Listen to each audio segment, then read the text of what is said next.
Her text was 7 words long, and none of them sounded like my wife. By the time the screen went dark, the house already felt colder.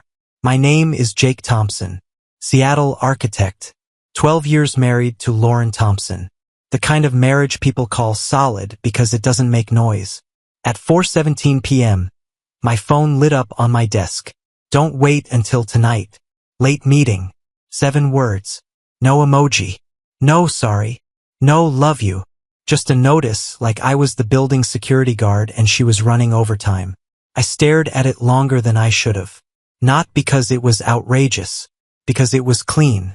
Flat. A message you send when you don't want to follow up. My stomach tightened the way it does when a client's changes don't match the drawings. When the numbers technically work, but the structure feels wrong. For weeks, her texts had been turning into logistics. Milk. Parking. On my way. Can you handle dinner? Updates, not connection. Like we were managing a shared calendar instead of a life. I told myself it was stressful. Her firm had new demands. New faces. She'd been dressing sharper. Extra effort, brighter lipstick, a different confidence in her step. I told myself it was normal. People evolve.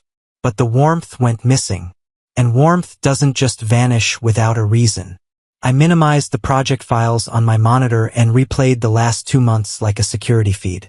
The late nights. The new client dinners. The way she started taking calls in the hallway. The way she'd angle her phone face down on the counter like it was a reflex. My assistant, Maya Rivera, knocked lightly and stepped into my office with a stack of printed elevations. You good? She asked. Not casual. Not office small talk. She knows me too well. I looked up and made my face do what it's done in meetings for years. Yeah, I said, just thinking through the StairCore. Maya didn't buy it, but she didn't press. She set the papers down and left. The door clicked shut, and the quiet came back. I read Lauren's text again. Don't wait until tonight. Late meeting. I didn't reply right away. I let it sit there, untouched, like evidence you don't want to smudge. Because something in me recognized the tone. Not anger. Not even distance. Something worse. A warning. I left the office early like a man trying to outrun a thought. By 6, I was in the grocery store on Mercer, moving through aisles with a basket like muscle memory could calm my head. Pasta. Basil. A bottle of red Lauren liked because she claimed it didn't taste like a headache. I told myself I was resetting the night, showing up, putting effort on the table like effort still meant something. Back home, the place looked the same. Clean counters, framed prints, the soft lighting we picked on purpose. But the air felt different. Not cold or occupied. There was a scent in the entryway I didn't recognize. Not Lauren's usual citrus and wood thing. This was sharper. Floral, expensive, and too deliberate. It clung to the air like someone had recently passed through and didn't care if it stayed behind. I stood there with grocery bags cutting into my fingers, listening to the house. Nothing. No music. No running shower. Just the hum of the fridge and my own breathing. I set everything down and moved through rooms like I was checking doors on a job site. Living room. Kitchen. Bedroom made tidy, almost staged. Lauren's side of the dresser looked too perfect. Like she'd cleaned it with intention instead of habit. On the nightstand, her iPad sat face up. That wasn't normal. Lauren guarded her screens the way people guard their real lives. The screen lit when I brushed it. A preview banner slid down from the top. Ethan Brooks. Can't stop thinking about last time. Same table tonight? My thumb froze above the glass. Ethan Brooks. I'd heard that name more than once over the last month. New senior partner, she'd said. Brilliant. Demanding but fair. She always said it like she was educating me. Like it was normal for another man's name to enter our kitchen that often. My throat went dry. I should have put it down. I should have walked away and waited for her to come home and tell me whatever story she'd prepared. Instead, I unlocked it. The thread loaded fast, like it had been waiting. It wasn't explicit. It didn't need to be. It was the rhythm that did it. Inside jokes, late-night timestamps, a familiarity that had nothing to do with billable hours. Little check-ins that sounded like care. Plans that sounded like tradition. Then I saw it. La Fiora 7:30. The restaurant where I proposed. I stared at that line until my eyes started to burn. My mind tried to bargain. Maybe it was a client dinner. Maybe it was nothing. Maybe Ethan was just a guy who liked Italian food and didn't know the history. But men don't say same table to coworkers. My hands were steady, which bothered me more than shaking would've. I opened the tracking app Lauren and I had agreed on years ago. For safety, we said. Simple. Mutual. No secrets. Her icon loaded. Not downtown near her office. Pinned in Belltown. Right on top of La Fiora. A clean little dot that confirmed the lie without raising its voice. I set the iPad down carefully. Like it was fragile. Like it could bite. Then I looked at the groceries, the wine, the basil. My attempt at being a husband, and I felt something in me shift from worry into clarity. The late meeting wasn't work stress. It was cover. I didn't call. Calls give people room to improvise. I sat at the kitchen island with my phone face up and wrote a text that forced a straight line through the fog. Hope the late meeting at La Fiora goes well. Drive safe. I stared at it for 2 seconds, then hit send. After that, I watched the tracking app like a man watching the weather move in off the sound. Her dot sat still for a beat, then shifted. A slow slide at first, then a steady streak across the map toward home. She wasn't coming back because she missed me. She was coming back because the lie had been cornered. I didn't pace. I didn't slam cabinets. I cleaned the cutting board I hadn't used. I washed a glass that was already clean. Anything to keep my hands busy while my head stayed sharp. When the garage door rolled up, I stepped into the living room and waited. Lauren came in fast, heels clicking like punctuation. Hair done. The coat draped perfectly. Her face arranged into concern that didn't reach her eyes. "Jake," she started. I held up a hand. Not dramatic, just controlled. "Where were you?" I asked. Her eyes flicked, barely, to the hallway, like she was checking for exits. "At the office," she said. Too quick. I nodded once, like I was marking a note in the margin. "Your location said La Fiora." Her mouth tightened for half a second. Then she adjusted. "It was a client thing," she said. "We moved at the last minute." "Which client?" "Jake, seriously?" She leaned into irritation like it was a shield. "Why are you tracking me?" "We both use it," I said. "We agreed to it." "That doesn't mean you get to." She stopped and recalibrated. This is paranoid." I let the silence sit until she filled it with whatever she thought would work. "Ethan Brooks texted your iPad," I said. "About same table." The temperature in the room changed. Not like a fight, like the air pressure drops before a storm. She exhaled, slowly, practiced. "Ethan is a senior partner. We're working on a big account. He's intense. He says weird stuff. It's not." "Show me your phone," I said. She blinked, offended on command. "No." I watched her face, not her words. 12 years gives you tells. The way she swallowed before she spoke. The way her shoulders rose a fraction when she lied. The way she got busy, turning this into an argument about me instead of an answer about her. "So you don't trust me now?" she said, voice sharpening. "You're going through my devices? Tracking my location? What is this, Jake?" "It's the truth," I said. "That's what it is." Her eyes flashed. "This is jealousy. You've been stressed. You've been distant. And now you're inventing drama because I had dinner for work." There it was. Not heartbreak. Strategy. She wasn't scared she'd hurt me. She was angry I'd found the thread.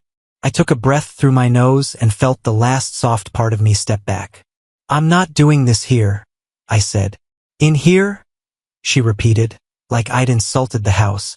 I walked past her toward the bedroom. I heard her follow, talking faster, stacking words like paperwork. "This is insane. You're acting like I'm cheating on you. Do you hear yourself?" I opened the closet, pulled a duffel, and started packing like I was leaving a job site that had gone unsafe. "Jake, stop," she said, voice rising. "You're making this a huge thing." I didn't look at her. "It's already a huge thing. You just wanted it quiet." I zipped the bag and turned. Lauren stood in the doorway, arms crossed, expression set like she was preparing to win. "What are you doing?" she demanded. "Choosing air," I said. "Because you're turning my home into a courtroom, and I'm not the defendant." She scoffed, but her eyes didn't follow me as I walked out. She stared ahead, like if she looked at me too directly, something might crack. I took my keys from the bowl by the door, paused once with my hand on the knob, and felt a weird calm settle into my chest. Not relief, control. Then I left the house before she could convince me I was crazy for noticing the truth. The hotel room smelled like bleach and cheap citrus, clean enough to pretend nothing bad had ever happened in it. I dropped my bag by the bed and stood there a minute, staring at the wall like it might explain how a 12-year marriage turns into a map dot and a message preview. My phone buzzed twice. "Lauren, where are you? This is ridiculous. Come home and talk like an adult." Like the last hour hadn't been a courtroom with me on the stand. I didn't answer. I sat at the small desk, opened my laptop, and did the thing I never thought I'd do. I started digging. Shared cloud access, old calendar entries, receipts synced through apps we'd linked years ago without thinking. Location history that wasn't supposed to matter because we weren't supposed to need it. My shame hit first. Not because I was doing something illegal, because I was becoming the guy who investigates his own wife. Then the need to know took over. That part of me doesn't negotiate.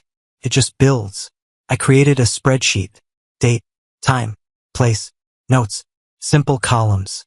The kind of structure I use to turn chaos into something you can hold. At first it looked like work noise, late dinners, downtown stops, gaps that could be traffic.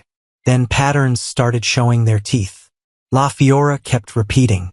Not once. Not a client dinner. Over and over, spaced like routine. And there was another point on the map, Capitol Hill.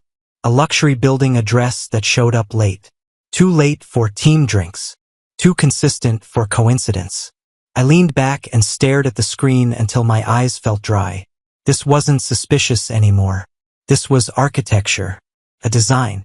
A life Lauren had been living parallel to mine, cleanly, efficiently. My phone buzzed again. More messages. Different tone now, pleading wrapped in blame. I turned it face down and kept going. At 11:03 p.m., I stopped pretending I could confirm the final truth alone.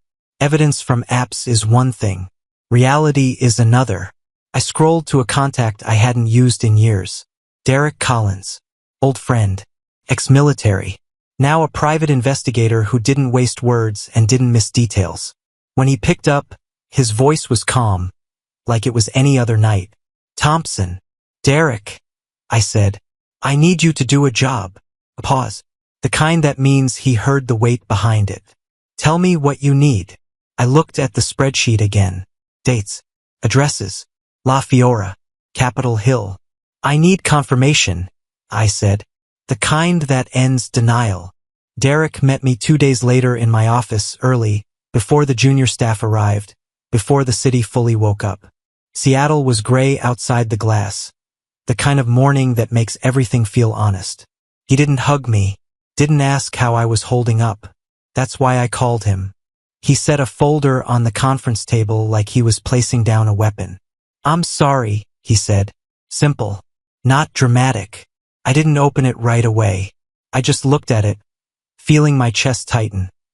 Not with panic, but with inevitability. Like the last bolt in a failing beam. "You sure?"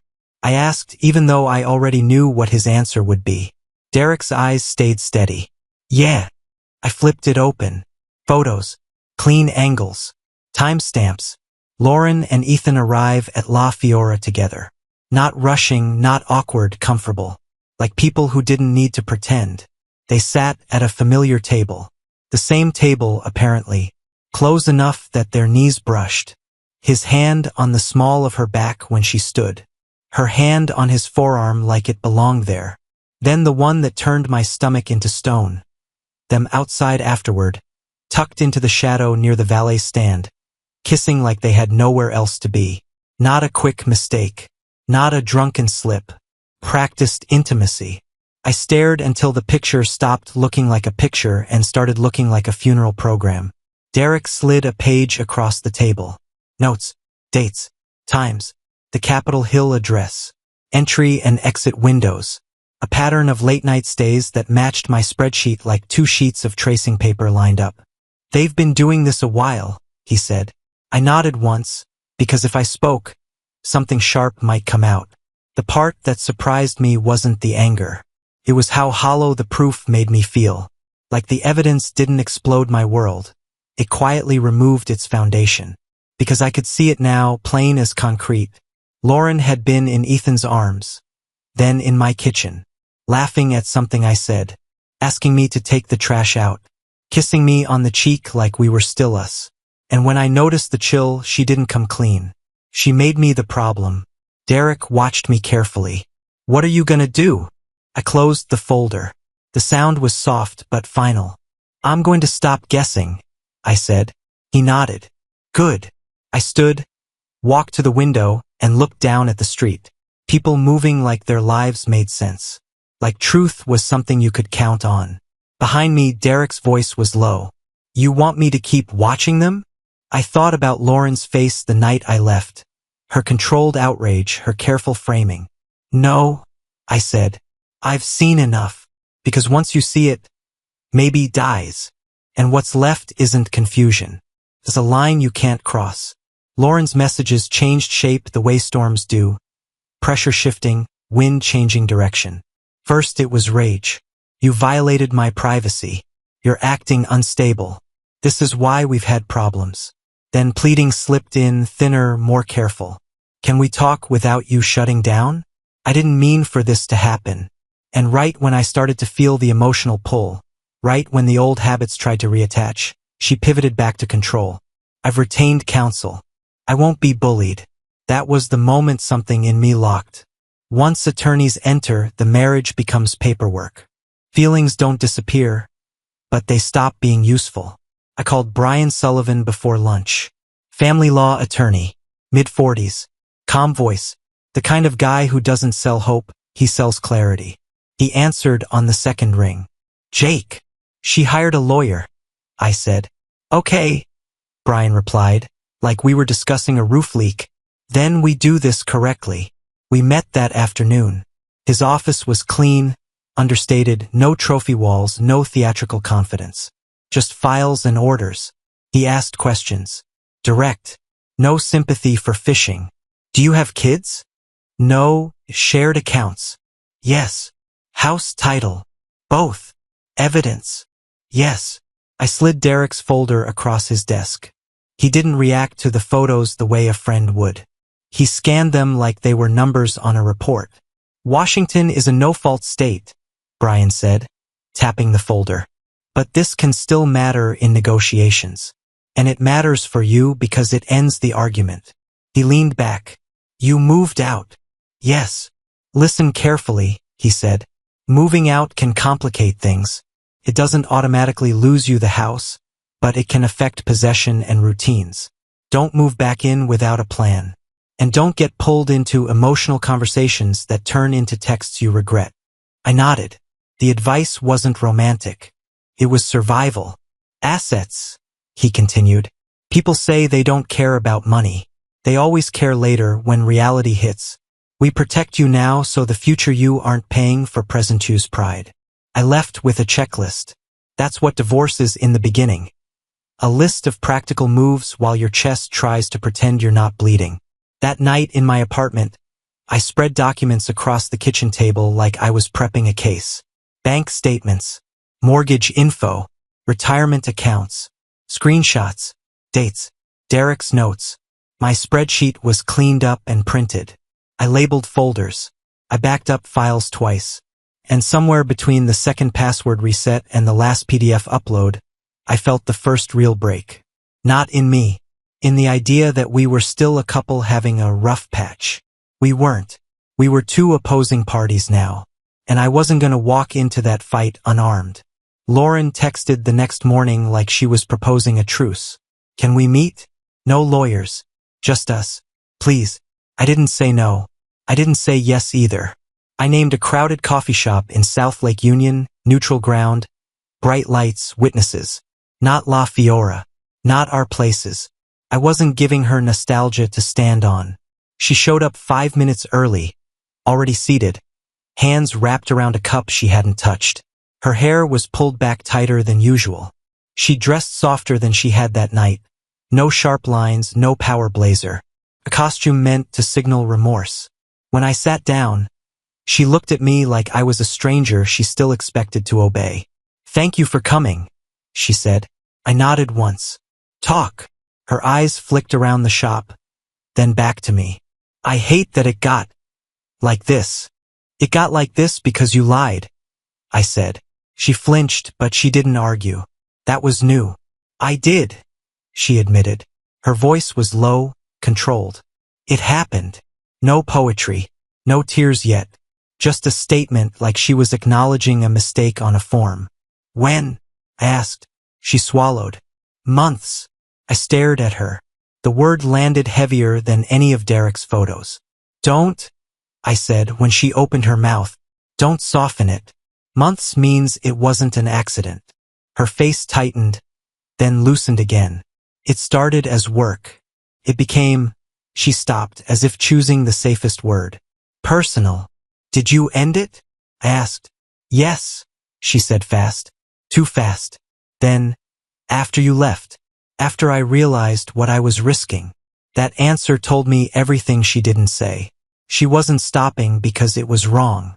She was stopping because it was exposed. "I resigned," she added, leaning forward like that was supposed to rebuild the world. "I put in my notice. I'm done with the firm. Done with him." I didn't react. I just watched her try to buy back stability with big gestures. "I'll do therapy," she said. "I'll give you full access, phone, email, everything. I'll share the location. I'll do whatever you need. I want us. I want our life." There it was, our life, spoken like it was still a shared possession. I took a sip of coffee. Bitter, hot, grounding. "I didn't ask you to do any of that," I said. Her eyes glossed for the first time. "Jake, please. I made a mistake." "The mistake is forgetting to pick up milk," I said. "You built a second life inside our first one." Her mouth opened, then shut again. She was calculating. I could see it. Even now, she was managing consequences. "I love you," she said, like the phrase still had authority. I leaned back slightly. "You love the version of me who doesn't see what you are." Tears finally showed, but they didn't move me. I'd already been through the worst part alone. The moment the truth became real. "What do you want?" she asked, voice thin. "Tell me what to do." I stood, slow and steady, and put cash on the table. "I want time," I said. "Not your performance. Not your plan. Time." Her eyes followed me like she thought she could pull me back with them. I didn't raise my voice. I didn't threaten. I didn't promise. Because a confession doesn't restore trust. It just makes the loss official. Work became my hiding place for a few days. Not because I was avoiding the truth, because I was trying not to let it infect everything I touched. But it did anyway. Every time my phone lit up, my body braced. Every calendar invite felt like it could be fake. Every late meeting from anyone, anywhere, sounded like a lie wearing office clothes. I met Brian again and didn't bring emotion into the room. Just decisions. "Proceed," I told him. He nodded, already moving. "Then you do two things. You stop direct contact, and you keep everything clean." That night, I sent Lauren one message. "All communication goes through counsel from now on. No extra words. No explanation. Explanations are openings." An hour later, there was a knock at my apartment door. Not a polite knock. A fast one. Urgent. Like she could still force access if she hit the right rhythm. I looked through the peephole. Lauren. Eyes red. Hair loose. No coat, even though it was cold outside. She'd come like a scene.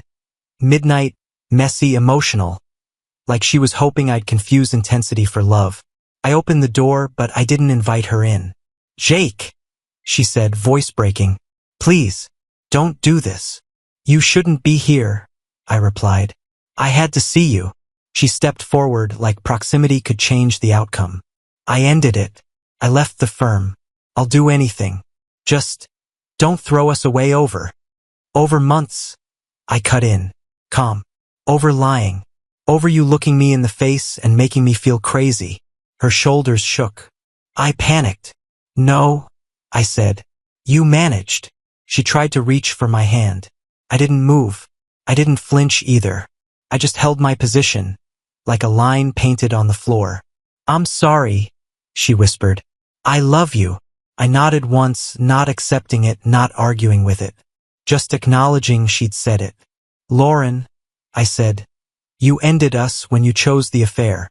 I'm just the one who stopped pretending it didn't happen. Her mouth opened, then closed. She wanted more. A speech. A fight. Something dramatic to carry home and use as proof she'd tried. I didn't give her that. I'm not punishing you, I said. I'm protecting what's left of me. She stood there a second longer, waiting for my old softness to show up on command. Didn't. I stepped back and closed the door. And the worst part, the part that told me I was finally done, was how calm I felt when the latch clicked. Lauren texted at 9:12 p.m. Meet me at our spot. Please. Just once. No explanation. No apology. Just a pull toward a place where we used to sit above the city and pretend we could outlast anything. I stared at the screen until it dimmed. I could already picture her there.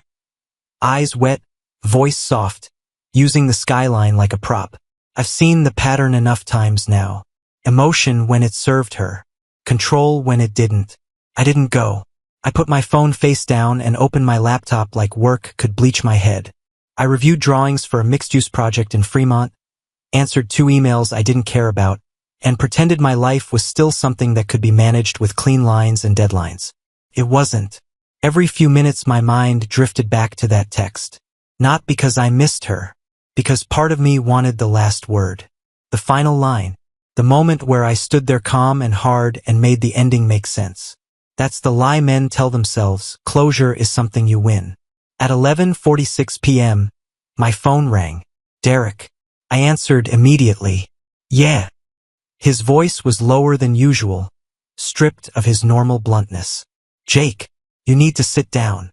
I stayed standing, one hand on the counter. Talk. There was an accident, he said. Lauren. It's bad. She's at Harborview. For a second I thought he meant a fender bender. A scare. A lesson. Something you survive and then use as leverage in therapy. But his silence told me it wasn't that kind of call. My throat tightened. How bad? I don't have details, he said. I got a call from a contact. Just go. I didn't say goodbye. I grabbed my keys and left the apartment with my jacket half-zipped. The elevator felt too slow. The lobby felt too warm. Outside, the air hit my face like a slap and it didn't wake me up. Nothing did. Driving through Seattle at that hour is usually quiet. Tonight, every light felt personal. Every car in front of me felt like an obstacle placed to test how much control I had left. I kept both hands on the wheel. Not because I was calm, because if I let one hand go, I didn't trust what it might do. Harborview's entrance was bright and busy. The kind of busy that means someone's worst day is always happening there. I parked wrong. I didn't care. I walked in and the smell of antiseptic hit me, sharp and clean, like the world insisting it was still orderly. A nurse at the desk looked up. Can I help you? My wife, I said. The word landed weird, heavy. Not because it was true, because it was still legally true. She asked for a name. I gave it. She typed, eyes moving across a screen with information I didn't have permission to see. Then she looked at me differently. Not curious. Not friendly. Just professional sympathy. Wait here, she said. They led me to a hallway lined with plastic chairs and vending machines that hummed like insects. People sat in clusters. Some crying, some staring, some praying into their hands. I sat down and felt my legs bounce once before I forced them still. A doctor came out with tired eyes and a clipped voice. Someone trained to talk about disaster without letting it touch him. He told me there had been a collision. He told me her injuries were severe. He told me they were taking her into surgery. I asked one question, the only one that mattered. Is she going to live? He didn't answer directly. We're doing everything we can. That's what they say when the odds are ugly. Time stopped behaving like time. Minutes stretched. My phone buzzed with messages from Brian I didn't read. My mind tried to reach for anger because anger would have been easier than whatever this was. But anger needs a target. This didn't give me one. Derek showed up and sat beside me. He didn't ask if I was okay. He didn't tell me it would be all right. He just sat like a wall, solid, quiet, useful. After what felt like an entire night and also 5 minutes, the doctor came back. I knew before he spoke. It was in the way his shoulders sat. In the way he looked at me like he was about to take something else away. "I'm sorry," he said. "We did everything we could." My body went cold in a single instant, like blood had left my skin. I nodded once, because nodding was something a man could do when words weren't available. I walked out of the hospital alone.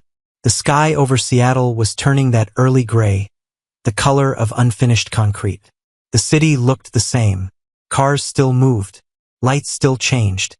And I realized something that didn't feel poetic. Felt brutal. I'd spent weeks bracing for betrayal to end. I wasn't braced for her to end. Closure didn't arrive. It crashed into me, left me standing, and walked away without explanation. Subscribe and stay one step ahead of cheaters.